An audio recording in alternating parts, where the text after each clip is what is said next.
नमस्कार, मी डॉक्टर कविता राणे. आपल्या सर्वांचं स्वागत आहे लक्षवेधीमध्ये. न्याय न्याय लोकशाही व्यवस्थेचं हे व्यवच्छेदक लक्षण मानलं जातं. न्याय मिळण्याचा विश्वास आणि न्याय मिळवून देण्यासाठी राबणारी सक्षम यंत्रणा ही कोणत्याही जगातल्या कोणत्याही लोकशाहीची खरी ओळख असते. पण भारताच्या लोकशाही व्यवस्थेमध्ये खरंच न्याय मिळण्याची खात्री आहे का? हा प्रश्न आज आपल्या सगळ्यांना विचारावा लागतोय.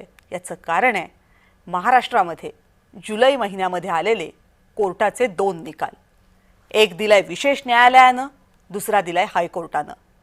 2008 सालच्या मालेगाव बॉम्बस्फोटांमध्ये विशेष न्यायालयाचा आज निकाल आला आणि या निकालामध्ये या खटल्या प्रकरणी आरोपी असलेल्या 7ही जणांची निर्दोष मुक्तता झाली. तब्बल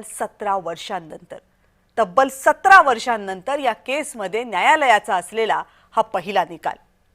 त्याच्या अगदी आठवडाभर अगोदर गेल्या आठवड्यामध्ये मुंबईमधल्या साखळी बॉम्बस्फोटाचा निकाल लागला.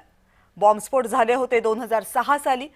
बॉम्बस्फोटानंतर 9 वर्षांनी विशेष न्यायालयानं यामध्ये 12 आरोपींना शिक्षा सुनावली होती. काही आरोपींना फाशीची शिक्षा सुनावली होती, काही आरोपींना जन्मठेपेची शिक्षा सुनावली होती. त्यानंतर बॉम्बस्फोटाला 19 वर्षे पूर्ण होत असताना मुंबई उच्च न्यायालयानं हा निकाल फिरवला आणि या सगळ्या दोषींना निर्दोष सोडून दिलं. मालेगाव स्फोटामध्ये 9 जणांनी जीव गमावले होते. मुंबई बॉम्बस्फोटामध्ये 189 मुंबईकरांनी जीव गमावले होते. दोनही बॉम्बस्फोटांचा विचार केला तर हजारभर लोक जखमी झाले होते. जवळपास 2 दशकं बॉम्बस्फोटाच्या झळा सोसलेल्या प्रत्येकानं न्यायालयाच्या निकालाची वाट बघितली आणि त्यांच्या पदरात काय पडलं? फक्त निराशा. ज्या न्यायाच्या आशेनं त्यांनी न्यायालयाचे उंबरठे झिजवले, आयुष्यभराचं दुःख झेललं, तो न्याय झाला का? तो न्याय नाही झाला. कारण बॉम्बस्फोट कुणी केले, बॉम्बस्फोट का केले, या प्रश्नांची उत्तरं कुणालाच मिळाली नाहीत. खटल्यामध्ये आरोपी असलेल्या सगळ्यांची आयुष्य बर्बाद झाली, त्यांची कुटुंब उद्ध्वस्त झाली. त्यांनी 2-2 दशकं ज्या शारीरिक, मानसिक आणि सामाजिक यातना भोगल्या, त्या सगळ्या यातनांचं काय? या प्रश्नाचंही उत्तर मिळालं नाही. आधी बॉम्बस्फोट रोखण्यामध्ये आणि मग बॉम्बस्फोट झाल्यावर खरे आरोपी पकडून त्यांना शिक्षा देण्यामध्ये सपशेल अपयशी ठरलेली सुरक्षा यंत्रणा 2-2 दशकं करत काय होती, या प्रश्नाचंही उत्तर मिळालं नाहीये. आतंकवादी हिंदू होते की मुस्लिम होते? सरकार हिंदुत्ववादी होतं की मुस्लिमांचं लांगुलचालन करणारं होतं? या मुद्द्यांवर यथेच्छ राजकारण होईल. पण देशाच्या अस्मितेवर घाला घालणाऱ्या, निरपराध नागरिकांच्या शरीराच्या चिंधड्या उडवणाऱ्या, शेकडो कुटुंबाची स्वप्न जाळणाऱ्या या इतक्या गंभीर गुन्ह्यांच्या बाबतीत खरे गुन्हेगार समोर येणार नसतील, त्यांना शिक्षा होणारच नसेल, पीडितांना न्याय मिळणारच नसेल, तर मग प्रश्न विचारायचे तरी कुणाला? हा उद्विग्न सवाल आज देशातल्या तुमच्या माझ्यासारख्या प्रत्येक विचारी माणसाच्या मनात आहे. हा सवाल आज विचारायचा आहे. या सवालावर आज चर्चा करायची आहे. पण त्या अगोदर ज्या मालेगाव बॉम्बस्फोटाच्या निमित्तानं, खटल्याच्या निमित्तानं आपण हे सगळं बोलतोय, त्या स्फोटापासून ते निकालापर्यंत 17 वर्षात झालं काय काय, याचा एक आढावा घेऊयात.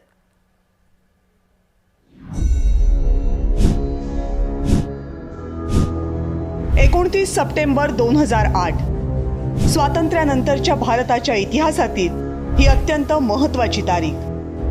कारण भारताचा माणुसकीचा शत्रू असलेल्या दहशतवादाला याच दिवशी धर्माची आणि रंगाची ओळख मिळाली. हिंदू दहशतवाद आणि भगवा दहशतवाद हे 2 शब्द याच दिवसानंतर भारतात रूढ झाले आणि त्याला कारण होतं मालेगावचा बॉम्बस्फोट आणि या बॉम्बस्फोटातील आरोपींचा धर्म. 2008चा रमजानचा महिना सुरू असताना रात्री 9:30च्या सुमारास नाशिकच्या मालेगावमध्ये मशिदीजवळ बॉम्बस्फोट झाला. एका स्कूटरमध्ये हा बॉम्ब ठेवण्यात आला होता. स्फोट झाल्यानंतर स्फोटाचा तपास सुरू झाला. स्फोटात वापरलेली बाईक पोलिसांना प्रज्ञासिंग ठाकूरपर्यंत घेऊन गेली. स्फोटासाठी वापरलेली बाईक साध्वी प्रज्ञासिंग ठाकूर यांचीच असल्याचा आरोप झाला.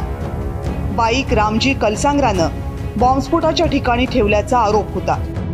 साध्वी प्रज्ञासिंग, लेफ्टनंट कर्नल पुरोहित आणि मेजर उपाध्याय हे या कटाचे सूत्रधार असल्याचा आरोप झाला. 23 ऑक्टोबर 2008ला साध्वी प्रज्ञासिंग ठाकूरला मध्य प्रदेशमधून अटक झाली. सुरुवातीचा तपास ATS कडे होता. त्यानंतर हा तपास NIA कडे गेला. मकोकाची कलमं हटवण्याची NIAनं न्यायालयाकडे शिफारस केली. साध्वी प्रज्ञा सिंगच्या विरोधात पुरावे नसल्याचा दावा NIAनं कोर्टात केला.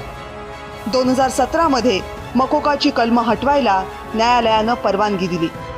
साध्वी प्रज्ञा सिंग विरोधात UAPA तसंच इतर कलमांअंतर्गत खटला सुरू राहिला. 25 एप्रिल 2017ला सर्व आरोपींना न्यायालयानं जामीन मंजूर केला. 2019ला साध्वी प्रज्ञा सिंग ठाकूर यांना भोपाळमधून भाजपची लोकसभेची उमेदवारी मिळाली. काँग्रेसचे नेते दिग्विजय सिंग यांना पराभूत करून प्रज्ञा सिंग ठाकूर लोकसभेमध्ये खासदार म्हणून निवडून गेल्या. 2024च्या लोकसभा निवडणुकीमध्ये मात्र साध्वी प्रज्ञा सिंग ठाकूर यांना पुन्हा उमेदवारी देण्यात आली नाही. मालेगाव बॉम्बस्फोट प्रकरणी 9 आरोपींवर गुन्हा दाखल झाला. त्यातले 7 आरोपी तपास यंत्रणांच्या तावडीत सापडले, पण 2 आरोपी मात्र फरारच राहिले. हे आरोपी कोण कोण होते आणि त्यांच्यावर आरोप काय काय होते? मालेगाव स्फोटाच्या वेळी महाराष्ट्रामध्ये आणि केंद्रामध्ये काँग्रेसचं सरकार होतं. दहशतवादी हल्ल्यांच्या इतिहासात पहिल्यांदाच हिंदू आरोपी पकडले गेले होते आणि म्हणूनच भगवा दहशतवाद आणि हिंदू दहशतवाद हे शब्द ऐकू येऊ लागले. काँग्रेसनं तपास यंत्रणांवर दबाव आणल्यामुळेच हे घडलं असा आरोप भाजपनं केला. पोलीस यंत्रणा दबावाखाली काम करत होती. त्यांना एवढंच सांगण्यात आलं होतं की आता इतके मोठ्या प्रमाणात बॉम्बस्फोट होत आहेत, वेगवेगळ्या प्रकारच्या घटना होत आहेत आणि त्यातनं जगामध्ये इस्लामिक टेररिझम अशा प्रकारचा एक शब्द कॉइन झाला होता, जो 9/11 नंतर मोठ्या प्रमाणात कॉइन झाला. त्याचं उत्तर म्हणून एक भगवा टेररिझम हा आणायचा आणि त्यातनं लांगुल चालन करायचं, अशा प्रकारचा UPA सरकारचा प्रयत्न होता आणि त्या दबावाखाली या केसेस झालेल्या स्पष्टपणे दिसत आहेत. आपल्या हिंदू सनातन धर्माच्या साध्वी त्यांना फसवलं गेलं. ज्यांनी सैन्यामध्ये या देशाची सेवा केली त्यांना देखील अडकवलं गेलं. आणि त्यावेळेस महाराष्ट्रात काँग्रेसचं सरकार होतं आणि कशा पद्धतीनं की अधिकाऱ्यांवर दबाव टाकून काही हिंदू धर्माच्या नेत्यांची नावं, RSSशी संबंधित काही लोकांची नावं त्याच्यामध्ये कसा घुसवण्याचा प्रयत्न केला हे देखील वेळोवेळी समोर आले. मालेगाव बॉम्बस्फोटाच्या खटल्यादरम्यान कोर्टात अनेक साक्षीदारांनी साक्ष फिरवली. तपासातल्या अनेक त्रुटींवर कोर्टानं सवाल केले. हे आरोपी का सुटले? बाईकवर ब्लास्ट झाला हे तपास यंत्रणांना सिद्ध करता आलं नाही. स्फोटात वापरलेली बाईक साध्वी प्रज्ञा सिंग ठाकूर यांची होती हेही तपास यंत्रणांना सिद्ध करता आलं नाही. स्फोटामध्ये वापरलेला RDX हे प्रसाद पुरोहित यांनीही आणल्याचा पुरावा रेकॉर्डवर उपलब्ध होऊ शकला नाही. आरोपींमध्ये बैठका झाल्याचा पुरावा तपास यंत्रणांना देता आला नाही. स्फोटाचा कट शिजला हे सिद्ध करण्यासाठी यंत्रणांकडे आवश्यक पुरावे नव्हते.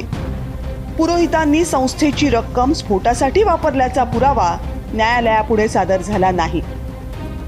या स्फोटाच्या खटल्यामध्ये UAPA कलम लावणं योग्य नव्हतं असं निरीक्षण न्यायालयानं नोंदवलं आणि मकोका हटवल्यामुळं त्या अंतर्गत घेतलेले जबाब न्यायालयानं ग्राह्य मानले नाहीत.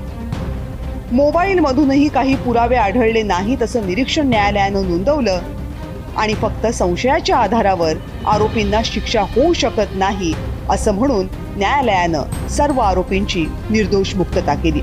जहां 2 इन्वेस्टिगेटिंग एजेंसीज आती हैं वहां हमेशा 2 इन्वेस्टिगेशन का तालमेल नहीं बैठता है और इसीलिए बंबई के कोर्ट ने इस सभी अभियुक्तों को रिहाई की है.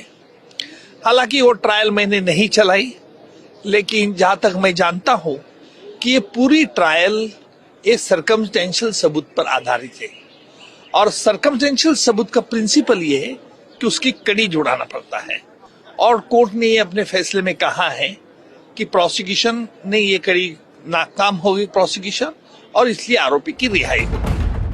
न्यायालयाच्या निकालानंतर अनेक प्रतिक्रिया समोर आल्या. राजकीय वर्तुळामधूनही या निकालावर वेगवेगळ्या प्रतिक्रिया आल्या. राज्य सरकारचे जे एजन्सीज आहेत ते सक्षम नाही आहे.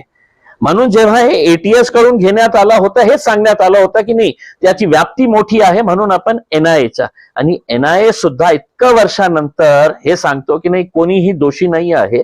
मग एक मोठा प्रश्नचिन्ह उपस्थित होतो आणि याच्यासाठी सर्व राजनैतिक मतभेद विसरून सर्व राजनैतिक पक्षांनी याच्या बाबतीत लोकसभेमध्ये विधानसभेमध्ये गांभीर्याने चर्चा करण्याची आवश्यकता. त्याचा आता प्रायश्चित हे सगळे ज्यांनी त्यांची बदनामी केली ना त्यांनी त्यांच्या पायावर नाक रगडलं पाहिजे. आयुष्याचे 17 वर्ष उगाच काय नसताना त्यांना द्यायला लागलेले आहेत. हिंदू समाजाची माफी नाक रगडून मागितली पाहिजे. निकालानंतर भाजपच्या नेत्यांनी काँग्रेसवर जोरदार हल्लाबोल केला. काँग्रेसच्या नेत्यांनी मात्र या सगळ्यावर सावध प्रतिक्रिया दिल्या. रेल्वेमध्ये बॉम्ब ब्लास्ट करणारे सगळे निर्दोष, मालेगाव बॉम्ब ब्लास्ट मध्ये सगळे निर्दोष. म्हणजे सरकार करतं तरी काय आहे? सरकार यांची बाजू घेऊन हा गोंधळ घालतंय का, की सरकार स्वतःच या लोकांच्या सोबत होतं आणि म्हणून हे लोक आता सत्तेत आल्यानंतर ज्यांनी तिथं चुकीचे वर्तन केले किंवा ज्यांनी बॉम्ब ब्लास्ट घडवून आणले त्यांना सोडून देत आहेत? चुकीचं होतंय या देशामध्ये. या निकालावर जोरदार राजकीय प्रतिक्रिया येत असताना बॉम्बस्फोटात आपले जीवलग गमावलेल्या नातेवाईकांच्या प्रतिक्रिया मात्र उद्विग्न होत्या. इस वक्त 17 साल पहले जो हुआ था यहाँ पर सामने गाड़ी लगा था और ये गाड़ी उसी वक्त से लगी हुई है. अब ये जितने भी निशान है सब वो चर्रे के है. दीवार पर, वहाँ पतरे पर, ये ऊपर पतरे पर, ये सब चर्रे के निशान है. गाड़ी ब्लास्ट हुई थी 9/35 को 28 रमजान.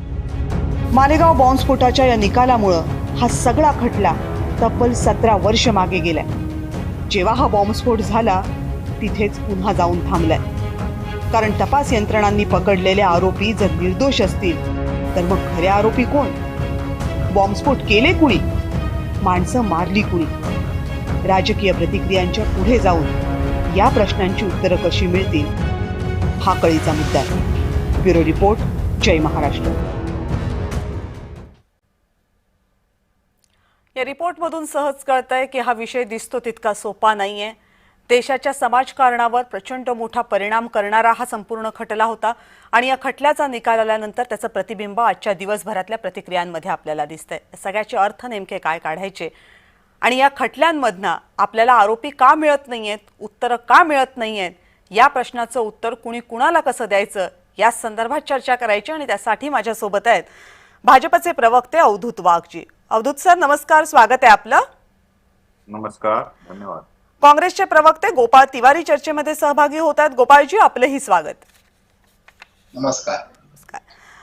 मनीषाताई कायंदे शिवसेनेच्या प्रवक्त्या माझ्यासोबत आहेत. ताई नमस्कार. नमस्कार.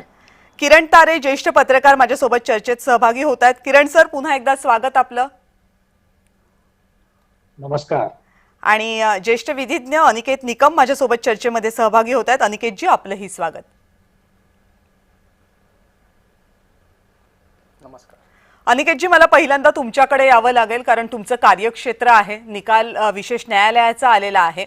7ही आरोपींची निर्दोष मुक्तता झालेली आहे. राजकीय प्रतिक्रिया थोडा वेळ आपण बाजूला ठेवूयात, पण इथे प्रश्न असा आहे की गेल्या आठवड्यामध्ये हायकोर्टानं 12 आरोपींना निर्दोष सोडलं. या आठवड्यामध्ये 7 आरोपी निर्दोष सुटले. आरोपींचा जर दोष नसेल तर निर्दोष सुटणं हा त्यांचा हक्क आहे जो न्यायालयानं त्यांना दिलेला आहे. प्रश्न असा आहे की प्रॉसिक्युशन आणि तपास यंत्रणा यांच्यावर जे मोठं प्रश्नचिन्ह निर्माण झाले ते का आणि त्याचं काय उत्तर मिळणार आपल्याला? मला असं वाटतं की या दोघी प्रकरणांमध्ये म्हणजे रेल्वे ब्लास्ट प्रकरणात ज्याच्यात मुंबई उच्च न्यायालयाने या आरोपींना निर्दोष बरी केलं आणि मालेगावच्या प्रकरणात ज्याच्यात आज विशेष न्यायालयाने या आरोपींना निर्दोष मुक्त केलं, या दोघी प्रकरणात न्यायालयाने स्पष्टपणे असं नमूद केलेलं आहे की तपास यंत्रणेने तपास करत असताना पुराव्यांची साखळी न्यायालयापुढे ज्या पद्धतीने उपस्थित केली पाहिजे ती केलेली दिसून येत नाहीये. एक लक्षात ठेवलं पाहिजे, कुठल्याही फौजदारी खटल्यात एखादा आरोपीच्या विरुद्ध गुन्हा सिद्ध करत असताना तो बियॉन्ड शॅडो ऑफ डाऊट म्हणजे संशयाच्या पलीकडे त्या आरोपीच्या विरुद्ध गुन्हा सिद्ध झाला पाहिजे आणि जर तो सिद्ध होत नसेल तर बेनिफिट ऑफ डाऊट संशयाचा फायदा त्या आरोपीला त्या ठिकाणी मिळत असतो. या दोघी प्रकरणात उच्च न्यायालयाने व विशेष न्यायालयाने दोघी प्रकरणात स्वतंत्रपणे ऑर्डर देत असताना, जजमेंट देत असताना असं नमूद केलेलं आहे की तपास यंत्रणेने अनेक चुका केलेल्या आहेत. आता आपण मालेगावचं प्रकरण जर बघितलं तर त्याच्यात विशेष न्यायालयाने असं म्हटलंय की पुरावा हा स्वरूपाचा आलेला नाही की ती जी मोटरसायकल होती ती साध्वी प्रज्ञा वापरत होती, नंबर 1. त्याचबरोबर कर्नल पुरोहित यांनी RDXचा साठा जमा केला त्याबद्दलचा पुरावा नाही. त्याचबरोबर डंप डेटा कलेक्ट केलेला नाही, इलेक्ट्रॉनिक एव्हिडन्स कलेक्ट केलेलं नाही, आणि जे कबुली जबाब आरोपींनी दिले होते ते कबुली जबाब आरोपींनी मागे घेतले होते, ज्याला आपण रिट्रॅक्शन ऑफ कन्फेशन म्हणतो. आणि असं असताना पुराव्यांची साखळी ही स्पष्टपणे हे दर्शवत नाही की या आरोपींनी हा गुन्हा केलेला आहे, आणि त्यामुळे या आरोपींना संशयाचा फायदा देऊन माननीय न्यायालयाने त्या ठिकाणी त्यांना निर्दोष बरी केलेलं आहे. आता सर्वात महत्वाचा प्रश्न असा उपस्थित होतो की अशा गंभीर प्रकरणांमध्ये तपास यंत्रणेची काय जबाबदारी असते. एक लक्षात ठेवलं पाहिजे, या दोघी प्रकरणांमध्ये अनेक निर्दोष लोकांचा, निष्पाप लोकांचा बळी गेलेला आहे. असं असताना या गुन्ह्यांच्या मागे खरे सूत्रधार कोण, खरे आरोपी कोण, हे जर न्यायालयाने या आरोपींना निर्दोष मुक्त केलं याचाच अर्थ असा की या प्रकरणात दुसरे आरोपी कोणी असतील तर मग याची जबाबदारी कोणाकडे राहील. हे तपास यंत्रणेने अंतर्मुख होऊन विचार केला पाहिजे की अशा संवेदनशील प्रकरणात फक्त ढोबळ मनाने तपास न करता, राजकीय प्रेशरला बळी न पडता खरे आरोपी शोधले पाहिजे, तांत्रिक विश्लेषण केलं पाहिजे, ज्याला फॉरेन्सिक एव्हिडन्स आपण म्हणतो, आणि त्या दृष्टिकोनातून तपास करून दोषारोप पत्र आहे जो तो दाखल करायला पाहिजे. जर कुठल्या दबावाखाली दोषारोप पत्र दाखल केले जातील, तुम्ही कबुली जबाब नोंदवतील आणि कबुली जबाब हे दोषारोप पत्राचा भाग होतील. आता आरोपींनी कबुली जबाब दिला म्हणजे त्यांचा गुन्हा सिद्ध होत नसतो, कारण फौजदारी कायद्यात हा एक सेटल लॉ आहे की आरोपींनी दिलेल्या कबुली जबाबाला अर्थ नसतो. तो जर मोक्का खाली असेल, UAPA खाली असेल तर त्याला एक व्हॅलिडिटी असते, परंतु जर तो कबुली जबाब मागे घेतला असेल तर तो कबुली जबाबला काहीच व्हॅल्यू राहत नाही. त्यामुळे या संपूर्ण गोष्टींचा विचार तपास यंत्रणेने करायला पाहिजे, सारासार विचार करायला पाहिजे, आणि मगच दोषारोप पत्र खऱ्या आरोपींच्या विरुद्ध दाखल केला पाहिजे. मला असं वाटतं हे दोघी निर्णय अतिशय महत्वपूर्ण आहे. या सगळ्या आरोपींनी 15-17 वर्ष तुरुंगात काढलेत आणि खरे आरोपी आज देखील मोकाट बाहेर समाजात फिरतायत. त्यामुळे खरा प्रश्नचिन्ह आपल्यापुढे उपस्थित राहतो की अशा प्रकरणात तपास यंत्रणेने स्वतःवरती काही बंधनं लादली पाहिजेत आणि तपास योग्यरित्या करायला पाहिजे, ना की कुठल्याही राजकीय दबावाला बळी पडू. आणि हे खूप गंभीर आहे. म्हणजे हा प्रश्न अर्थात ज्यांच्यासाठी त्या खटल्यामधले 12 आरोपी असतील आणि या खटल्यामधले 7 आरोपी असतील, अर्थात त्यांना आता आरोपी म्हणता येणार नाही कारण त्यांना निर्दोष सोडलेलं न्यायालयानं. त्यांच्या आयुष्याची 17-17, 20-20 वर्ष वाया गेलेली आहेत. कशाला म्हणतात 17-20 वर्ष? एक पिढी होते 17 ते 19 वर्षांमध्ये, आणि या एका पिढीच्या कालावधीचं आयुष्य जर त्यांचं जात असेल, वरती एक सामाजिक कलंक त्यांच्या कुटुंबाला सहन करावा लागत असेल, तर त्या माणसांनी काय यातना सहन केलेल्या आहेत. आणि हे जर सगळं चुकीचं असेल, त्यांना चुकीच्या गुन्ह्यांमध्ये गोवलं गेलेलं असेल, तर याची काहीच भरपाई न देता हे खटले कसे काय पुढे जाऊ शकतात, असे अनेक प्रश्न उपस्थित होतात. अवधूत वाघजी, पण प्रश्न हा फक्त आता न्यायालयाचा किंवा बचाव पक्षांनी काय बचाव केला किंवा प्रॉसिक्युशननी काय केलं याच्या पुरता सुद्धा मर्यादित राहिलेला नाही. हा प्रश्न राजकीय बनलेला आहे, कारण आज दिवसभराच्या प्रामुख्यानं भाजपच्या नेत्यांकडनं येणाऱ्या प्रतिक्रिया हे सांगतात की या खटल्याच्या निमित्तानं भगवा दहशतवाद, हिंदू दहशतवाद हा शब्द महाराष्ट्रामध्ये आला, मग तो देशभरामध्ये गेला, आणि त्याच्यामुळे तयार झालेलं एक राजकीय वातावरण असेल, सामाजिक वातावरण असेल, त्याचा फायदा काँग्रेसनं घेण्याचा प्रयत्न केला. आज या खटल्याचा निकाल लागत असताना हे का म्हणावं लागलं भाजपला वारंवार? बाबरी मशिदीच्या पाडावानंतर मुंबईमध्ये उसळलेली दंगल 92ची, त्यानंतर उसळलेली दंगल 93ची, त्याच्यानंतर 26/11, त्यानंतर मुंबईचे सिरियल ब्लास्ट आणि मुंबईचे सिरियल रेल्वे ब्लास्ट, या सर्व ब्लास्ट मध्ये जे आरोपी होते ते सर्वच्या सर्व मुस्लिम आरोपी होते. 2008ला मालेगावला स्फोट झाल्यानंतर ताबडतोब सिमीशी संबंधित काही तरुण मुस्लिम अॅक्युजना पकडण्यात आलं. त्याच वेळी अलिबागमध्ये राष्ट्रवादी काँग्रेस पक्षाचं एक अधिवेशन होतं. त्या अधिवेशनात शरद पवारांनी असं म्हटलं की सर्वच अशा प्रकारच्या दहशतवादी कृत्यामध्ये मुसलमानच कसे सापडतात, इतर कोण कसे सापडत नाहीत, आणि त्यांचं हे स्टेटमेंट हे एक संपूर्ण गोष्टीला दिशा चेंज करणार होतं. त्यावेळी हे प्रकरण ATSचे रघुवंशी म्हणून ऑफिसर होते, ते सांभाळत होते. त्यावेळी त्या रघुवंशींची बदली करून हे प्रकरण करकरेंकडे देण्यात आलं. करकरेंवर प्रेशर टाकून हे प्रकरण हिंदू समाजाला बदनाम करण्यासाठी अशा लोकांना आतमध्ये टाका की ज्याने संपूर्ण हिंदू समाज बदनाम होईल. मला फक्त थोडं विस्ताराने एकदाच बोलू देत, नंतर संधी नाही मिळाली तरी चालेल. ठीक आहे. प्रज्ञा ठाकूरला पकडून संपूर्ण हिंदू संत समाज, मेजर उपाध्याय आणि कर्नल पुरोहितना पकडून संपूर्ण भारतीय लष्कर, त्यानंतर अभिनव भारतला गुंतवून स्वातंत्र्यवीर सावरकर आणि कट्टर हिंदुत्वनिष्ठ अशी सावरकरांची फौज, या सर्वांना बदनाम करण्याचं कारस्थान जर कोणी रचलं असेल तर त्या माणसाचं नाव आहे शरदचंद्र पवार. त्यावेळी 2008ला येणाऱ्या ज्या इलेक्शन्स होत्या 2009च्या, ते लक्षात ठेवून आपल्या गृहमंत्र्याला हाताशी धरून, त्यावेळी राष्ट्रवादीचा गृहमंत्री होता, संपूर्ण पोलीस यंत्रणा हाताशी धरून हे कट करण्यात आलं आहे. पण याच्या दुर्दैवाने एक गोष्ट झाली पडे, पोलिसांच्या दुर्दैवाने आणि शरद पवारांच्या दुर्दैवाने, की हे जे 7ही आरोपी आहेत, जर हा कट असेल तर ह्या घटना घडण्याच्या आधी या 7 जणांचा परस्परांशी काहीतरी संबंध किंवा ओळख ही एस्टॅब्लिश करावी लागली. इथे तपास यंत्रणा पूर्णपणे अपयशी ठरली. या 7ही जणांचा एकमेकांशी ओळखही नव्हती, तर त्याच्यामुळे त्यांचा संबंध असणं तर दूरच, आणि हा सर्वात मोठा एक लूपहोल या संपूर्ण केसमध्ये राहिला. मला असं वाटतं की आज जे मुजावर म्हणून ऑफिसर आज जे बोलले, सर्वप्रथम आले, त्यांनी सुद्धा करकरेंच्या गोष्टी ऐकायला नकार दिला. त्यांना तर सांगितलं होतं की सरसंघचालक परमपूज्य मोहनजी भागवत यांना पकडून आणा.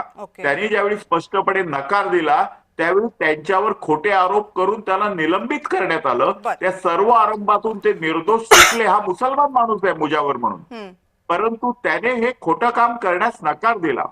मला कविताजी एकच म्हणायचं आहे की मुंबईच्या रेल्वेचे सिरियल ब्लास्टचे मुस्लिम आरोपी असोत, ते निर्दोष सुटले, मी अभिनंदन करतो. आज जे आरोपी मालेगाव मधनं सुटले, ते जे निर्दोष सुटले, त्यांचं मी अभिनंदन करतो. यासाठी करतो की हे दोन्ही ठिकाणी हे मूळ आरोपी नव्हतेच. एका मिनिटात संपवतो. जे खरे आरोपी होते, ज्यांचे आका आता पाकिस्तानमध्ये बसलेले आहेत, त्या खऱ्या आरोपींना पाकिस्तानच्या आकांच्या सांगण्यावरून त्यांना लपवण्याचं आणि त्यांना बाहेर सुरक्षित नेण्याचं काम काँग्रेस आणि राष्ट्रवादीने केलं. शरदचंद्र पवारांच्या नेतृत्वाखाली असलेल्या होम डिपार्टमेंटने केलं, आणि त्याच्यामुळे काँग्रेसने मुस्लिमांना फसवलं, हिंदूंना फसवलं, हिंदूंना मूर्ख बनवलं, मुस्लिमांना मूर्ख फसवलं, आणि निष्पाप हिंदू आणि मुसलमान यांना या 2 खटल्यात आरोपी बनवून जे खरे आरोपी आहेत त्यांना सही सलामत बाहेर सुटण्यास मदत केली, असा माझा स्पष्ट आरोप आहे. अवधूत वाघजी, मला वाटतं आपण तुम्ही बराच वेळ बोललात आणि तुमचे सगळे मुद्दे स्पष्ट करायला मी पुरेसा वेळ दिला असं मला वाटतं. याच्यावरनं 2 प्रश्न उपस्थित करायचे आहेत तुम्हाला, पण आता मी लगेच तुमच्याकडे ते प्रश्न घेऊन येत नाही, कारण मग बाकीच्या प्रवक्ते आणि आपले गेस्ट आहेत त्यांना संधी दिली जाणार नाही. मनीषाताई, अवधूत वाघ यांनी जे मुद्दे मांडले याच्या व्यतिरिक्त कोणता मुद्दा तुम्हाला आजच्या एकूण सगळ्या चर्चेमधला महत्त्वाचा वाटतो या निकालाच्या अनुषंगानं? मला वाटतं की अवधूत वाघ यांनी इतकं सुस्पष्टपणे ही परिस्थिती मांडली आहे, त्याच्यात पूर्णपणे तथ्य आहे. आणि कारण दहशतवाद आतापर्यंत जेवढे काही भारतात अटॅक झाले ते सगळ्यामध्ये मुस्लिम नावं येत होती, आणि हे नेमकं काँग्रेस आणि त्यावेळच्या राष्ट्रवादीला जड जात होतं, कारण त्यांची ती वोट बँक होती. आता या वोट बँकला सांभाळण्यासाठी हे कसं सांभाळायचं म्हणून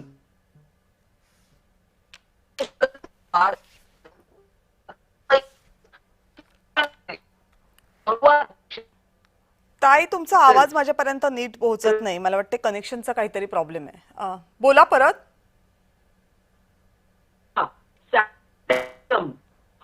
विषय पहिल्यांदा सॅफ्रन टेररिझम हा शरद पवार यांनी आणला, आणि त्यामुळे काय झालं की हिंदुस्थानामध्ये राहणारा हिंदू हा संतापला, विचलित झालं, आणि त्यामुळे हे सगळं आपण पाहतोय की अशा पद्धतीने हिंदूंना बदनाम करायचं.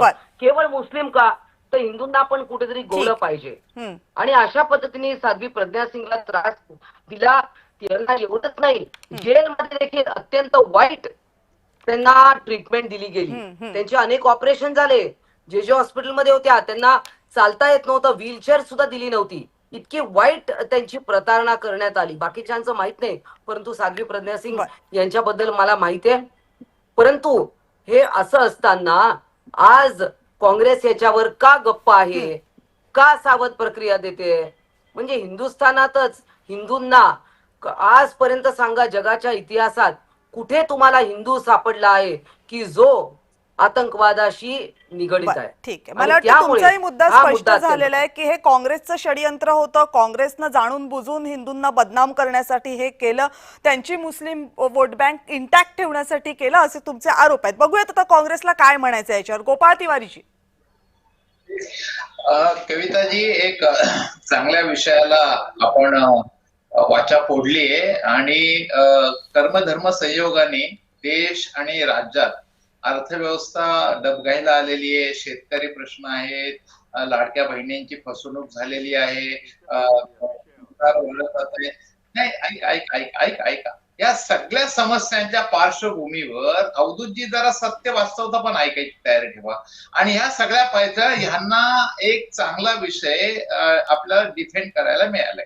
आता मला सांगा की एवढे सगळे सांगितलं काँग्रेस असं करत होतं तसं करत होतं, एवढे कट कारस्थाना रचले, 4 नंतर 9ला देखील यांनी हा विषय कधीच जनतेसमोर नेला नाही. 9ला देखील काँग्रेसला ज्या जनतेने निवडून दिलं, 14ला कसे निवडून आले, काय आश्वासने दिली, हे सगळं जग आहे. मुद्दा असा आहे की हे सगळं होत असताना ज्यावेळेला हा बॉम्बस्फोट झाला त्याच्यानंतर ह्याचा तपासाची जी धुरा सांभाळली ते करकरेंनी सांभाळली. हेमंत करकरे यांची देशभर ख्याती आहे, राज्यात आहे, कर्तव्य दक्ष. त्यांचं जर सर्व्हिस रेकॉर्ड बघितलं तर ते कुठल्याही गोष्टीला कधीही कॉम्प्रोमाइज त्यांचा स्वभाव नव्हता. सरळ सरळ मेरिटवर त्यांनी त्या ठिकाणी तो तपास शोध केला. त्यांच्याकडे अनेक क्लिप्स होत्या, लॅपटॉप होते, त्यांनी ते सगळे गोळा केले, ते त्याचा देखील त्या ठिकाणी उहापोह झाला, त्या देखील गोष्टी पुढे आल्या. आता मुद्दा असा आहे की हे सगळ्या गोष्टींनी त्यांनी हे झाले आणि त्यांची दुर्दैवी हत्या झाली. आता त्या हत्येनंतर जे काही पुरावे होते त्या पुराव्यानंतर आपण त्यावेळच्या सरकारांनी याच्यामध्ये आपले ज्या सरकारी वकील होत्या त्या रोहिणी सालियान यांनी सूत्र हाती घेतली. त्या अत्यंत चांगल्या प्रकारे ती बाजू मांडत होत्या. परंतु 14 मध्ये परत सरकार बदललं. सरकार बदलल्यावर 15ला त्यांच्याकडनं ही केस का काढून घेण्यात आली? जेव्हा रोहिणी सालियाननी जेव्हा इंटरव्ह्यू दिला, बोलले की मला वारंवार दबाव येतोय एनआयए कडनं की तुम्ही स्लो चला, तुम्ही घाई करू नका, तुम्ही नरम घ्या, आणि ह्या सगळ्या गोष्टीला त्या वैतागल्या, त्यांना काम करू दिलं जात नव्हतं. एक सरकारी वकील अत्यंत चांगली बाजू मांडून दोषींना शिक्षेच्या तख्तापर्यंत नेण्याचे प्रयत्न करत असताना त्यांनी त्यांच्यावर अशा प्रकारे दबाव येत होता. त्याच्यानंतर त्यांनी जे काही 7-8 जबाब नोंदवले त्याच्यातला एक महत्वाचा जबाब असा होता की रामजी कालसांगरा यांच्या सहकार्याने जे बॉम्ब पेरले ते विशेष दंडाधिकाऱ्याच्या समोर कबिलही जबाब दिलेल्याचा रिपोर्ट झाला. आता ह्या सगळ्या रिपोर्ट सकट आणि 7 ते 8 जबाबाबद्दल त्या आग्रह धरत होत्या. परंतु दुर्दैवानं जेव्हा एनआयएनी तपास हाती घेतला तेव्हा त्यांनी नवीन आलेले जे रसाळ म्हणून आहेत त्यांना, सरकारी वकिलांना त्यांनी ते सगळं माहिती दिली आणि पुन्हा कोर्टाकडनं त्यांना फोन येत होते की तुमच्या समोर जे 7-8 जबाब नोंदवले ते कुठे? त्या म्हणले की मी तर एनआयएच्या समोरच हे सगळं त्यांना दिले, आता माझ्याकडे काही नाही.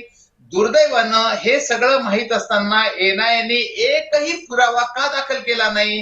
जेव्हा तुमच्या हातात 7 ते 8 पुरावे होते, जबाब नोंदवल्याचे होते, ते सुद्धा दंडाधिकाऱ्याच्या समोर जबाब नोंदवले होते. त्याच्यानंतर आपण मोक्का लावला होता, 16ला त्यांनी मोक्का काढला या सरकारने आणि त्याच्यानंतर प्रज्ञा सिंगना सगळ्यांना जामीन मिळाले आणि जामीन मिळाले कुणी दिले? एनआयए कोर्टाने दिले. त्याच्यानंतर काय झालं? एक सिंगल जबाब त्यांनी पुरावा दाखल केला नाही आणि त्यामुळे हे अक्षरशः ही लोक सुटली. आता ह्या सगळ्या गोष्टीमध्ये नैतिक जबाबदारी सत्ता पक्षाची होती की आपण कायदा न्याय व्यवस्था सुरक्षित आणि अबाधित आणि निष्पक्ष ठेवली पाहिजे. आता आपण जे सुरुवातीचं विश्लेषण सांगितलं त्याच्यात खूप चांगलं म्हणलंय. ठीक आहे, मला असं वाटतं की तुम्ही बरेच मुद्दे मांडले, चर्चा अजूनही व्हायची आहे. मी येते तुमच्याकडे, अनिकेतजी तुमच्याकडे येते, पण त्याच्या अगोदर किरण तारे मला एका प्रश्नाचं उत्तर मिळेल. तो प्रश्न मला उद्विग्न करतोय. आता मगापासून ही जी सगळी चर्चा ऐकले, कुणी म्हणतंय की एटीएस राज्य सरकारच्या दबावाखाली काम करत होतं, कारण तेव्हा महाराष्ट्रामध्ये काँग्रेसचं सरकार होतं. मग तपास एनआयए कडे गेला. मग काँग्रेसचे प्रवक्ते म्हणतात की एनआयए केंद्र सरकारच्या किंवा भाजपच्या दबावाखाली काम करत होतं. लोकशाही व्यवस्थेमध्ये दोन यंत्रणा, ज्यांनी लोकांसाठी काम करणं अपेक्षित आहे, ज्यांनी हे गुन्हेगार शोधून काढणं अपेक्षित आहे, त्या यंत्रणा या सरकारच्या आधिपत्याखाली किंवा त्या सरकारच्या आधिपत्याखाली काम करतात. अशा जर चर्चा आपल्याला कराव्या लागत असतील तर मग या यंत्रणा काय कामाच्या आपल्यासाठी? नाही, याच्यामध्ये आणखी एक नाव आपल्या ऍड करायला पाहिजे. खरं म्हणजे राजकीय मुद्दा आणि लिगल मुद्दा या सगळ्या आपल्या मान्यवरांनी मांडलेला आहे. मला आपलं लक्ष वेधायचंय ते पोलीस खात्यामध्ये त्यावेळेला झालेल्या सुंदोपसुंदीकडे. ओके. पोलीस खात्यामध्ये जी अंतर्गत स्पर्धा होती, त्यांच्यामध्ये जे अंतर्गत हेवे दावे होते, त्यांच्यातलं जे राजकारण होतं, त्याचं उत्तम उदाहरण म्हणजे या दोन्ही केसेस आहेत. लोकल मधले ब्लास्ट आणि मालेगावचा ब्लास्ट. त्या दोन्ही केसमध्ये एकमेकांवर कुरघोडी करण्याच्या नादात पोलीस अधिकाऱ्यांनी इतक्या चुका करून ठेवलेल्या आहेत की त्या चुका निस्तरता वकिलांची दमछाक झाली असेल. म्हणजे माझं चुकत असेल तर अनिकेतजी मला करेक्ट करा. कोर्टामध्ये पुरावा सादर करणं हे अत्यंत अवघड काम असतं. जर तपास यंत्रणांनी तपासच व्यवस्थित केला नसेल तर वकील तिकडे बाजू काय मांडणार? तपासामध्ये त्रुटी राहिल्या असतील तर कुठलाही वकील तुम्हाला त्या केसमध्ये वाचवू शकत नाही, कारण समोरचा वकील तेवढा स्ट्रॉंग असतो, तेवढा तगडा असतो, तुमच्या प्रत्येक चुका तो शोधून काढू शकत असतो. इथे झालं असं, म्हणजे आता आजचा निकाल मालेगावचा लागला, मालेगावचं उदाहरण घेऊया. मालेगावच्या केसमध्ये ज्या अधिकाऱ्यांनी या सगळ्याचा तपास केला आणि त्यांनी हे सो कॉल्ड सगळं धागेदोरे शोधून काढले, त्यांनी काय सगळं केलं, ते हेमंत कटकरे फक्त त्या खात्याचे अधिकारी होते, पण तपास सगळा केला तो परमबीर सिंगांनी केला. आणि परमबीर सिंग यांचं आपल्या डोळ्यापुढे अत्यंत ताजं उदाहरण आहे. परमबीर सिंग सरकार बदलल्यानंतर कसे बदलत गेलेत, त्यामुळे तुम्ही जे म्हणताय की सरकारच्या आधिपत्याखाली यंत्रणा कशा काम करतात, त्याचं उत्तम उदाहरण परमबीर सिंग आहेत.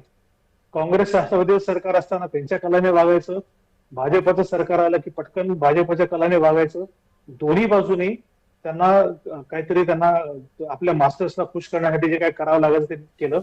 शिवसेनेचं सरकार आलं तेव्हा हेच परमबीर सिंग मुंबईचे कमिशनर झालेत. त्यामुळे जिथे जिथे सरकार बदललं त्या बाजूने ते वळायचं. जनतेच्या प्रश्नांशी काही घेणं देणं नाही, तपास काय होतोय काही घेणं देणं नाही. कारण याच्यामध्ये असं आहे की आरोपी निर्दोष सुटले तर दोष कोणाचा? ज्या अधिकाऱ्याने तपास केला त्यांच्यावर कारवाई होते का? त्यांचं प्रमोशन थांबलं जातं का? त्यांचं पेन्शन थांबलं जातं का? काहीच होत नाही. त्यामुळे तपास झाला काय नाही झालं काय त्यांना माहिती असतं, आपलं काहीच होत नाही. त्यांचं पेन्शन थांबवलं का नाही थांबवलेलं, त्यामुळे त्यांना काहीच फरक नाही पडत.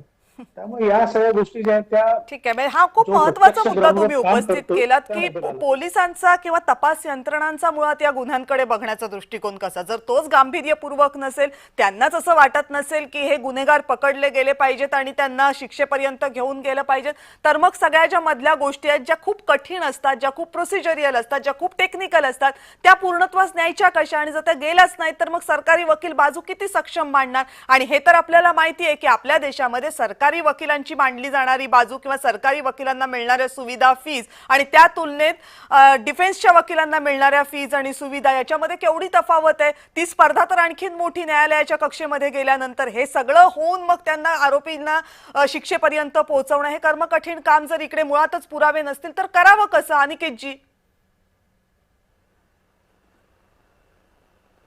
अगदी बरोबर आहे. आता मालेगावचंच प्रकरण जर आपण बघितलं तर या प्रकरणात हे जे आरोपी आहे, कर्नल पुरोहित असतील किंवा साध्वी प्रज्ञा असतील, यांच्या विरुद्ध थेट डायरेक्ट आय विटनेस कुणीच नाहीये, कुठलाही डायरेक्ट बोलणारा साक्षीदार नाहीये, परंतु त्यांच्या विरुद्ध जो पुरावा आहे तो परिस्थितीजन्य पुरावा आहे, ज्याला आपण सर्कमस्टॅन्शियल एव्हिडन्स म्हणतो. परंतु या परिस्थितीजन्य पुरावाला जी साखळी त्यांनी उभी केली होती कोर्टात ती टिकू शकली नाही. त्यामुळे न्यायालयाचं देखील हे म्हणणं आहे या प्रकरणात की तुम्ही खोटे आरोपी रोवण्यात आलेले आहेत, तुमचा तपास संपूर्णपणे हे स्पष्ट करत नाही की या लोकांनी हे कृत्य केलेलं आहे.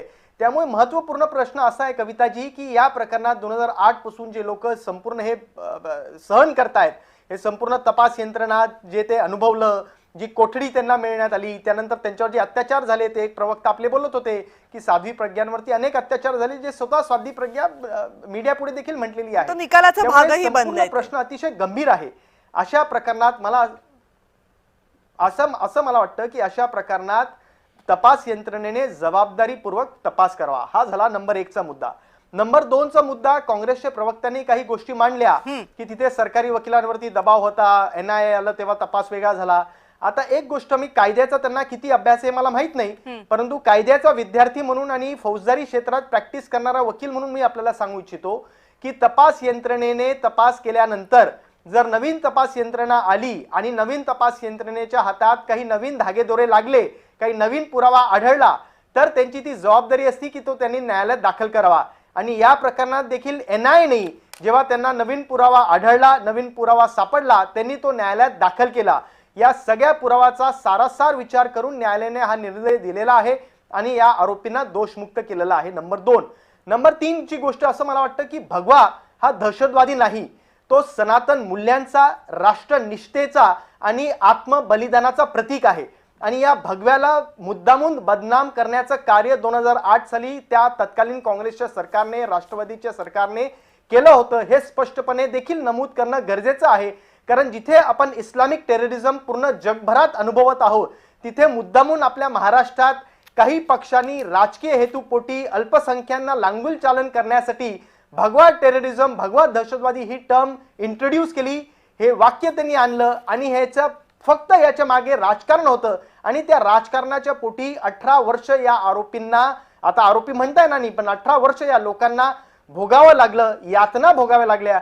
त्यामुळे मला असं वाटतं की जबाबदारी सगळ्यांची आहे, फक्त राजकारण करून चालणार नाही, एका धर्माला बदनाम करून चालणार नाही.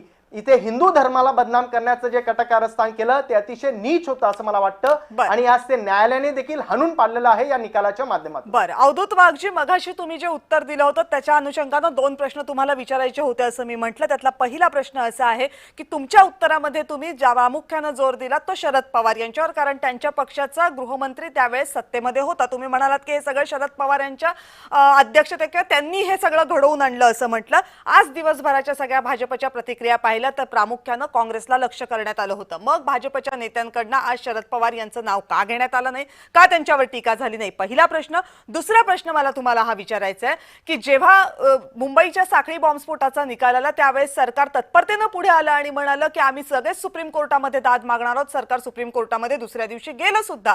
आता या केसमध्ये सरकार पुढच्या कोर्टामध्ये जाणार आहे का, कारण इथे पण तेच आहे, आरोपी निर्दोष सुटलेत.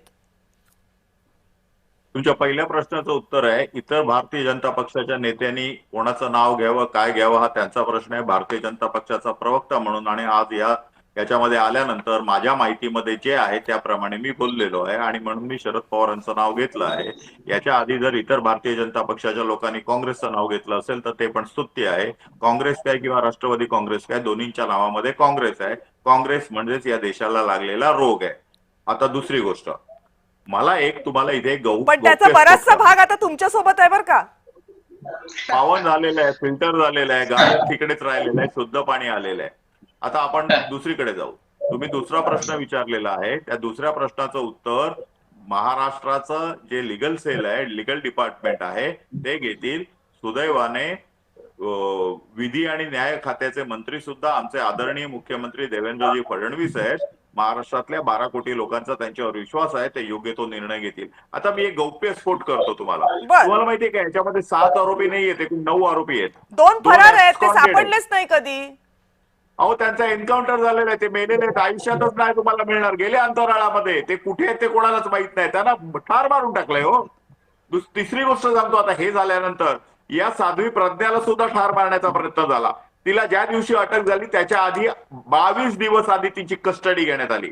तिला 22 दिवस आधी ताब्यात घेण्यात आलं. तिला एका दक्षिण मुंबई मधला, मुद्दाम भागाचं नाव घेत नाहीये कारण काही रेफरन्सेस तुम्हाला मिळतील, मुद्दाम दक्षिण मुंबई मधल्या एका ठराविक भागामध्ये तिला ठेवण्यात आलं.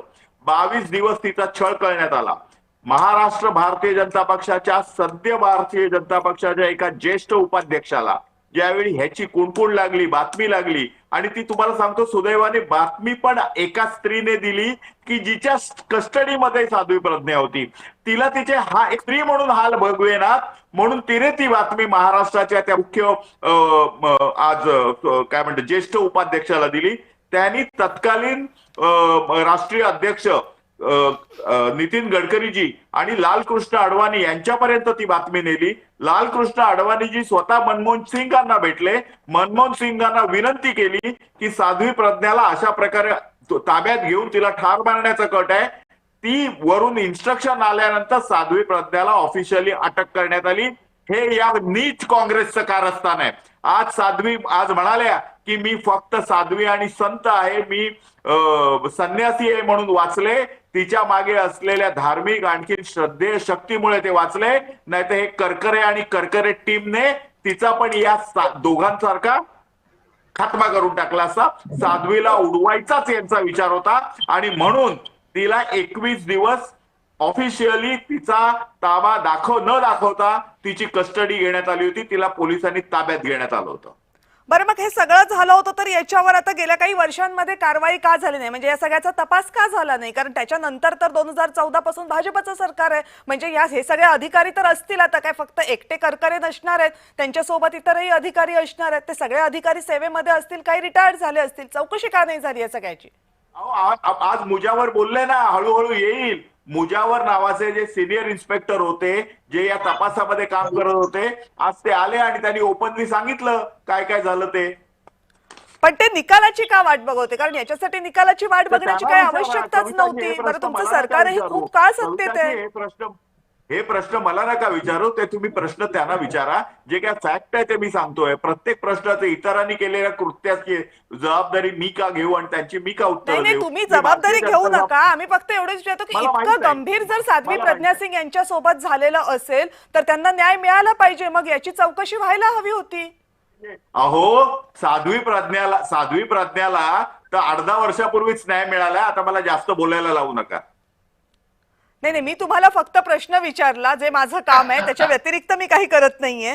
त्याच्यावर किती बोलायचं हे सर्वस्वी तुमचा निर्णय आहे. गोपाळ तिवारीजी, याच्यावर उत्तर द्यायचंय तुम्हाला या आरोपांवर? अर्थातच द्यायचंय. साध्वी प्रज्ञा आणि त्या सगळ्यांना त्याच वेळेला जामीन मिळाला होता. हे जे म्हणतायत हाल झाले वगैरे, तर त्यांना लोकसभेची तिकीट दिलं, खासदार केलं आणि त्याच्यानंतर त्या पुन्हा 19ला पडल्या. आणि ह्या सगळ्या गोष्टीमध्ये तुम्ही सगळ्यांना तर जामीन मिळाले ना. बरं, एवढे सगळे जर पुरावे आहे तर ते नारायण राणे पिता पुत्रांपासून सगळेजण आमच्या काँग्रेसमध्येच होते त्यावेळेला. आणि त्यावेळेला 14ला जर एवढं शरद पवारांबद्दल अलर्जी आहे, एवढं त्यांचं देशविघात कृत्य माहिती आहे, तर 14ला त्यांच्याच पाठिंब्यावर हे सरकार चाललं. फडणवीस जेव्हा शिवसेनेने पाठिंबा काढून घेतला होता, तर आवाजी मतदारांनी पवारांच्या तर पाठिंब्यावर हे जगले त्यावेळेला राजकीय दृष्ट्या. आणि मग हे सगळी कशाची तडजोड? तुम्ही देशहिताची तडजोड करताय का कुणाची सत्तेसाठी? हेच याच्यातनं चारित्र्य तुमचं पुढं येते. म्हणजे हे सगळ्या गोष्टी असताना 11 वर्ष काय करता? गोट्या खेळता का तुम्ही? या सगळ्या गोष्टीमध्ये तुम्हाला कुणावरही 4-1 FIR दाखल करता नाही आला. आणि आज मनोरंजन कथा करताय, कारण देशाच्या समोर सगळ्या गोष्टींना हे फेल गेलेले, विदेश नीतीमध्ये फेल गेलेले, रोजगार, कर्जबाजारी, अर्थकारण आणि या सगळ्या गोष्टीमध्ये आता काहीतरी एक वेगळं पर्स्पेक्टिव्ह निर्माण करायचं हा त्यांचा प्रयत्न आहे. आणि या निकालाच्या अनुषंगाने ते करायची संधी घेता येते. दुसरं काय करतात ते? आणि हे साध्या गोष्टी, जर त्या दिवशी राम जे मेले ना, ते कोण मेले, कसे मेले, कुठल्या काळात मेले सांगा बघू. 14 नंतर अगोदर मेले का ते गेले? त्यांना मारलं कोणी? कुणाची नैतिक जबाबदारी त्या 2 आरोपींना मारण्याची? ज्या वेळेला जो रामजी काल सांगरा त्यांनी स्पष्ट दंडाधिकाऱ्यांच्या समोर सांगितलं होतं कुणी कुणी बॉम्ब पेरले आणि 30 व्यक्ती मरती कशी? मग म्हणजे याच्यामुळे हे सगळ्या गोष्टी आहेत. जस्टिस लोया कसे मेले, कसे काय झाले, ह्या पण गोष्टी आहेत. याच्या मागे बराच इतिहास दडलेला आहे. काय बोलताय हे? पटणाऱ्या गोळीले पाहिजे. किमान नैतिक दृष्ट्या आपल्याला काही गोष्टी पटल्या तर पाहिजे ना. लोक एवढे बुद्धू आहेत का? जनता इतकी बुद्धू नाहीये ना. तुम्ही जे सांगाल ते मान्य करेल ते. अवधूतजी, यावर तुम्हाला काही उत्तर द्यायचंय की मी मनीषाताईंकडे जावं? नाही, म्हणे ते कोणी कसे मेले, तर आम्ही कमलापती त्रिपाठी कसे मेले आणि संजय गांधी कसे मेले हे पण काढू का आता? संजय जोशीचं काय झालं? गुजरातच्या संजय जोशीचं काय झालं? अशोक सिंगदेव काय झालं? राम मंदिर ट्रस्टचे 1400 कोटी रुपयाचं काय झालं? ते कसे गेले ते पण काढू का? अहो, तुमचं तर काढायला गेलं तर माझ्याकडे 10 गोष्टी तुम्ही काढाल तर असं विषय काय? नाहीये, त्यासाठी वेगळे तिवारी साहेब नाही ना, आपण मग भेटू. तो विषय नाही. मग त्या विषयाला धरूनच बोला ना तुम्ही. हे वेगळं असं काहीतरी कथानक काय ज्याच्यात काय तथ्य नाही काय नाही, हे सगळ्या समोर गोष्टी ऑन रेकॉर्ड आहेत. तुम्ही मला एक सांगा, अरे रोहिणी सालियन सरकारी वकिलांना का बदललं? रोहिणी सालियन सरकारी वकिलांना बदललं का? रोहिणी सालियन सरकारी वकिलांना का बदललं? त्यांची टाइम्स ऑफ इंडियामध्ये 2015ची मुलाखत आहे, आता माझ्याकडे पाठवतो तुम्हाला. 2015ची टाइम्स ऑफ इंडियाची इंटरव्ह्यू आहे त्यांचा. आणि सगळ्यात महत्वाचं म्हणजे तुम्ही भगवा आतंकवाद त्या ठिकाणी समक्ष जे असीमानंद आहे त्यांनी कबूल केलेले आहे.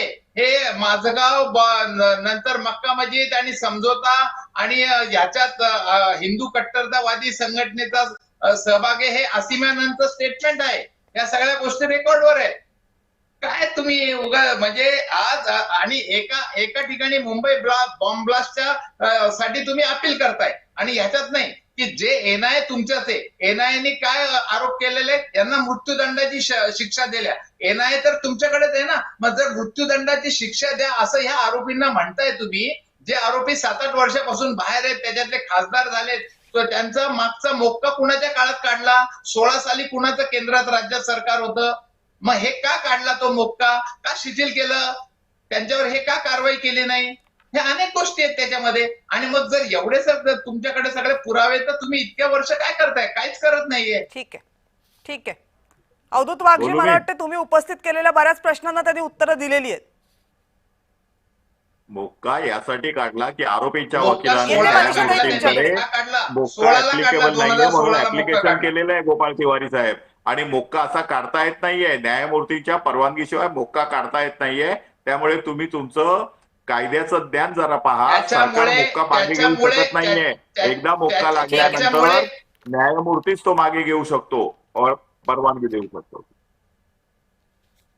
त्याच्यामुळे ते जे जबाब नोंदवलेले ते पुढे का आले नाही? आणि तुम्ही म्हणताय 2015 नंतर एनआयने, माझी माहिती आता आम्ही येण्यापूर्वी 4 वकिलांशी बोलून आलोय याच्यामध्ये. ठीक आहे, चला तुमचं या मुद्द्यावर झालं असेल तर मनीषाताईंकडे जाऊयात. त्या मगापासून मला इशारा करतात की त्यांना बोलायचंय. ताई. कविताजी, आता ही काँग्रेसची मानसिकता बघा. सगळ्या यंत्रणांवर यांना संशय असतो, यांना सैन्य दलावर देखील संशय. कुठलाही पाकिस्तानकडनं हल्ला झाला की हे पहिले संशय व्यक्त करतात या पाकिस्तानकडे. गोपाळ तिवारी काय म्हणाले की हा एंटरटेनमेंट त्याला एंटरटेनमेंट म्हणतात. त्यांच्याच काँग्रेसच्या प्रणिती शिंदे त्यांनी पुलवामा नंतर ते तमाशा म्हणतात. ताई, आपण आपल्या मुद्द्यावर येऊयात, कारण काल त्याच्यावर चर्चा झालेली आहे. आपण आजच्या मुद्द्यावर येऊया. मानसिकता आहे त्यांना बोलू देत ना, त्यांना पूर्ण करू देत. गोपाळजी, तुम्हाला मी पूर्ण वेळ दिला की नाही? येते अनिकेतजी तुमच्याकडे. पण हा ताई, आता त्यांना ऐकण्याची हिंमत नाहीये. काँग्रेस प्रत्येक वेळा सैन्यावर अविश्वास दाखवायचा. मग खरंच ते आतंकवादी होते का, की कोणाला मारलं? नक्की त्यांनीच अटॅक केला होता का, की दुसरेच कोणीतरी पकडून आणले? यांच्या प्रणिती शिंदे पार्लमेंटमध्ये तमाशा म्हणतात. आणि हे देखील आता त्यांनी शब्द प्रयोग केला की हा एंटरटेनमेंट. नाही, पण ताई, आता मला एक सांगा, तुम्ही मगाशी पण बोलताना असं म्हणालात की साध्वी प्रज्ञा सिंग यांचा झालेला छळ तुम्हाला माहिती आहे, बाकी आरोपींच्या बाबतीतली कदाचित तुमच्यापर्यंत माहिती नाही, असं तुम्ही मान्य केलं. आता प्रश्न असा आहे की अवधूत वाघजी जे म्हणतायत की एक्स्ट्रा कॉन्स्टिट्युशनल त्यांचा छळ झाला, म्हणजे ज्या प्रक्रिया नाही आहेत कायद्याचा भाग, त्या प्रक्रिया राबवून त्यांचा छळ झाला. बरं, तो काय 1 दिवसाचा, 1 तासाभराचा नाही, असं 22 दिवस जर एखाद्या बाईला असं ठेवलं जात असेल आणि त्यांचा छळ होत असेल, ही बाब देशाच्या पंतप्रधानांपर्यंत पोहोचत असेल, त्यांना इंटरव्ह्यू करावं लागत असेल असं अवधूत वाघ जर म्हणत असतील, तर मग भाजप सरकार सत्तेत आल्यानंतर भाजप सरकारने याची चौकशी करायला नको होती का? कारण इतका मोठा आरोप जर होत असेल, ज्या बाई नंतर खासदार सुद्धा होतात, तर त्यांच्या बाबतीत किमान चौकशी तर व्हायला हवी होती. का झाली नाही इतक्या वर्षांमध्ये ही चौकशी? त्यांनी वेळोवेळी तक्रार देखील केली. संसदेत का नाही केला उपस्थित प्रश्न? वेळोवेळी तक्रार देखील केली होती. आणि नंतर म्हणूनच त्यांना ज्या वैद्यकीय उपचारासाठी सुद्धा त्यांना हॉस्पिटलला पाठवत नव्हते. त्यांचे पाय, अक्षरशः त्यांच्या पायाला दुखापत झाली होती, तर त्यांना व्हीलचेअर देत नव्हते. पण हे सगळं नंतर, आता काही लोकांची इकडे नावं घेता येत नाहीत आणि काही गोष्टी झालेल्या आहेत, परंतु हे जे अवधूत वाघ साहेब म्हणाले ते तंतोतंत खरं आहे. आणि त्याच्यातल्या बऱ्याचशा गोष्टी मला पण माहिती. ठीक आहे, वेळ संपत आलेली आहे. अनिकेतजी.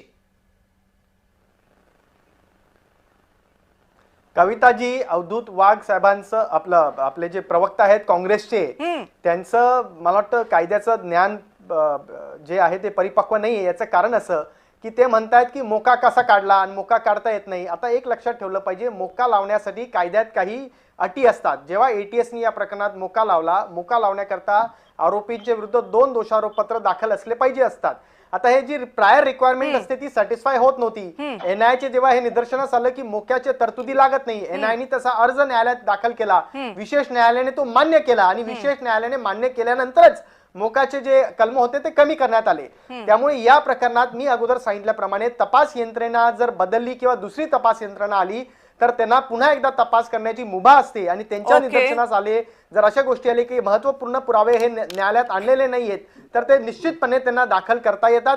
जे NIAने या प्रकरणात केलेलं आहे, माननीय विशेष न्यायालयाने या सर्व गोष्टींचा विचार करून हा शेवटचा निर्णय दिलेला आहे. आपण त्या निर्णयाचा आदर केला पाहिजे असं मला वाटतं. परंतु प्रश्नचिन्ह हा आहे की तेव्हा ATSने हा तपास करत असताना मुद्दामून काही राजकीय दबावाखाली मुद्दामून हिंदू ऑर्गनायझेशनला गोवण्याचा प्रयत्न केला का, हा मोठा प्रश्नचिन्ह आहे. कशाच्या आधारे बोलताय हे आपण? कशाच्या आधारे बोलताय? गोपाळजी, मी तुमच्यापर्यंत येते. फक्त अनिकेतजी मला एक छोटीशी गोष्ट एक्सप्लेन करून सांगा की जे आरोप साध्वी प्रज्ञा सिंग यांच्या बाबतीमध्ये होते ते खूप गंभीर आहेत. अगदी थोड्या वेळापूर्वी जय महाराष्ट्रावर त्यांचे वकील सुद्धा बोलत होते आणि त्यांनी सुद्धा सगळ्या गोष्टी एक्सप्लेन केल्या होत्या. तर ज्यावेळेस हा खटला इतका लांब चालतो पण आरोपींनी इतकं सगळं सहन केलेलं असतं आणि त्याच्यामध्ये जर काही कायद्याच्या बाहेरच्या गोष्टी घडलेल्या असतील तर त्याची चौकशी होऊ शकते की नाही कायदेशीर दृष्ट्या? कसं आहे साध्वी प्रज्ञा यांनी स्वतः जर अशा स्वरूपाची याचिका दाखल केली असती, त्यांनी केली का नाही मला माहित नाही, पण जर केली असती आणि त्याच्यात त्यांनी हे आरोप केले असते तर निश्चित उच्च न्यायालयाने याची दखल घेऊन याच्यात एन्क्वायरी करण्याचे आदेश दिलेच असते.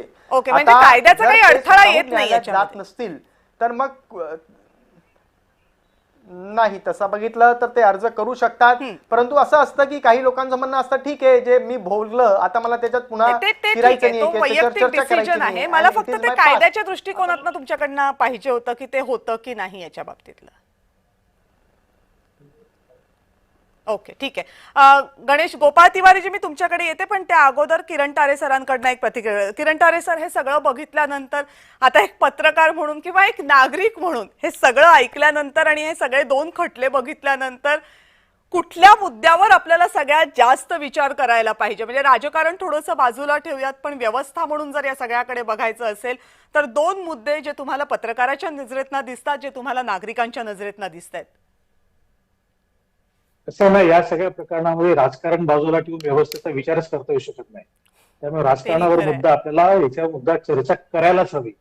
मला अवधूतजींना फक्त एकच प्रश्न विचारायला आवडेल की साध्वी प्रज्ञा सिंग यांचा अनन्वित छळ झाला हे सगळं मान्य आहे, पण ज्यांनी छळ केला त्या पोलीस अधिकाऱ्यांना तुमच्या सरकारने प्रमोट का केलं? तुमच्या सरकारने त्यांना डोक्यात घेऊन का मेरले, का मिरल्या वाटल्या, का मिरवलं त्यांना एवढं? ते अधिकारी तुमच्या एकदम ब्ल्यू आईड पर्सन का बनलेत? म्हणजे ज्या परमबीर सिंगांची हकालपट्टी करा म्हणून मागणी केली होती विरोधी पक्षामध्ये असताना, देवेंद्र फडणवीस मुख्यमंत्री झालेत आणि त्याच परमबीर सिंगांना तुम्ही प्रमोशन का दिलं? या प्रश्नांची उत्तरं जर मिळाली तर अडवाणींना सुद्धा बरं वाटेल. आता मनमोहन सिंग नाही आहेत खरं म्हणजे, पण आता अडवाणींना सुद्धा ते जर कळलं तर त्यांना जरा बरं वाटेल. त्यामुळे राजकारण हा मुद्दा विभाज्य अंग आहे, ते आपल्याला टाळता येऊ शकत नाही. दुसरा प्रश्न व्यवस्थेचा, मी आधी म्हणालो तसं की सगळ्यांनी जर आपलं काम चोखपणे पार पडलं तर ही वेळच येणार नाही. तपास अधिकाऱ्यांनी कोणाच्याही दबावाखाली काम न करता सरकारी म्हणजे ते काय सरकारी अधिकारी आहेत म्हणून आपल्या राजकीय मास्टर्सला खुश न करता इमानतबारी काम केलं तर सगळ्यांनाच न्याय मिळेल. ते होताना दिसत नाही, म्हणून आपल्याला चर्चा करायला. ओके, गणेश तिवारीजी, अगदी शेवटची तुमची माझी वेळ संपत आली त्यामुळे 30 सेकंद मी जास्तीत जास्त तुम्हाला देऊ शकते. अगदी बरोबर आहे. यांनी जे सांगितलं तर परमबीर सिंग त्यावेळेला देखील अनिल देशमुखांवर आरोप करत होते, रोज 100 कोटी आम्हाला मागतात. तर त्याचं काय झालं? हे कुणाच्या रोलवर काम करत होते आणि मग त्याच्यानंतर तुम्ही परत त्यांना सामावून घेतलं, हे बरोबर आहे ना? आणि ह्या सगळ्या गोष्टीमध्ये हे सगळं आहे आणि याची ही चौकशी तुम्हाला आता मला असं विचारायचं, तुम्ही अपील करणार का नाही करणार भाजप सरकारने? कारण हे महायुतीचं सरकार आहे आणि त्याच्यात अजितदादा पवारांची धर्मनिरपेक्ष पक्ष आहे त्या सरकारमध्ये. जर तुम्ही मुंबई बॉम्ब ब्लास्टच्या विरोधात अपीलात जाणार आहात, लगेचच फडणवीसांनी सांगितलं आम्ही अपीलात जाणार आहोत, तर या सरकार या केसच्या विरोधात अपीलात जाणार का नाही? बाकी कायदेशीर अनेकांना त्याच्यात सोय आहे, ते जाऊ शकतात, नाही जाऊ शकतात. सरकार म्हणून जाणार मला नाही. वाटतं कारण गोपाळजी हा प्रश्न मघाशी मी उपस्थित केला होता आणि अवधूत वाघ यांनी त्याचं उत्तर सुद्धा दिलेलं आहे. पण जसं आता किरण तारेंनी सांगितलं की हा प्रश्न फक्त एका केस पुरता नाहीये. सत्ता, धर्म, व्यवस्था या सगळ्या गोष्टींची इथे सांगड घातली गेलेली आहे आणि ते सगळं आपल्या एकूण समाजावर, राजकारणावर आणि आपल्या समाजाच्या सगळ्या अंगांवर परिणाम करते. त्यामुळे हा खटला फक्त खटला इतक्याच दृष्टिकोनातनं किंवा न्यायिक दृष्टिकोनातनं पोलिसांच्या काय चुका झाल्या, तपास यंत्रणांनी काय केलं इतक्यापुरता पाहता येणार नाही. त्याचबरोबर हेही लक्षात ठेवायला हवं की जर इतक्या मोठ्या केसच्या बाबतीमध्ये जर खटले असे चालणार असतील, इतके वर्ष चालणार असतील आणि त्याचं हे अंतिम फळ मिळणार असेल तर मग या व्यवस्थेला आणखीन सक्षम करण्यासाठी आपण कमी पडतोय का? पोलिसांचा गुन्ह्याकडे पाहण्याचा, तपासाकडे पाहण्याचा दृष्टिकोन हा काहीसा कमी गांभीर्याचा झालाय का? आणि जर तो झाला असेल तर तो दुरुस्त कसा करायचा, असे अनेक यक्ष प्रश्न व्यवस्था म्हणून उपस्थित आहेत. पण या सगळ्या प्रश्नांची उत्तरं तरच मिळू शकतील जर या प्रश्नांना अराजकीय परिस्थितीतून पाहिलं गेलं तर. आत्ताच्या चर्चेमधनं प्रत्येक मान्यवरांनी, मग ते राजकीय असोत अथवा अराजकीय असोत, ते सगळ्यांनी हे मान्य केलेलं आहे की सत्ता किंवा सत्तेवर असणारे सत्ताधारी हे या सगळ्या प्रक्रियांमध्ये सहभागी होतात आणि त्याचा हा परिणाम असतो. मग पोलीस दबावाला बळी पडतात, तपास यंत्रणा पडतात, कधी वकील पडतात किंवा कधी सगळी व्यवस्था पडते. हे जर व्हायचं नसेल तर या व्यवस्था अराजकीय कराव्या लागतील. पण ही झाली आदर्श अपेक्षा. ही आदर्श अपेक्षा लवकरात लवकर अस्तित्वात येणं शक्य नाहीये, पण ती आणण्याच्या दृष्टीनं पावलं तरी टाकायला पाहिजेत आणि त्याचं निदर्शक किंवा त्याची खुणा हे असे खटले आणि या खटल्यांचे निकाल आपल्याला दाखवतात. त्यामुळे या खटल्यांचे निकाल किमान आपले डोळे उघडण्यासाठी उपयोगी यावेत. किमान आता आपल्याला असं वाटायला हवं की हे सगळं बदलायला हवं, तर आपल्याला एक पाऊल पुढे टाकता येईल. नाहीतर खटल्यांचे निकाल येत राहतील, चर्चा होत राहतील. आपण सगळेजण या चर्चेमध्ये सहभागी झालात. ह्या सगळ्या चर्चेची शेवट करता करता पुन्हा एकदा सांगते, आपण विसरायला नकोत. 189 जणांनी मुंबई बॉम्बस्फोटामध्ये आणि 6 ते 9 जणांनी मालेगाव स्फोटामध्ये आपले जीव गमावले. हजारभर लोक याच्यामध्ये जखमी झाले. त्या सगळ्यांच्या यातनांचा एकदा विचार करायला हवा, कारण ज्यांनी हे सगळं भोगलं त्या सगळ्यांना आजच्या निकालानं काय वाटलं असेल याचं फक्त कल्पना करायला हवी. आणि जर ती कल्पना करू शकली तर मी उपस्थित केलेल्या प्रश्नांच्या उत्तरांच्या दिशेनं पाऊल टाकता येईल. सगळेजण सहभागी झाला चर्चेत. खूप खूप आभार. आणि यानंतर लक्षवेधीमध्ये वेळ झाली आहे इथेच थांबण्याची. पाहत रहा जय महाराष्ट्र.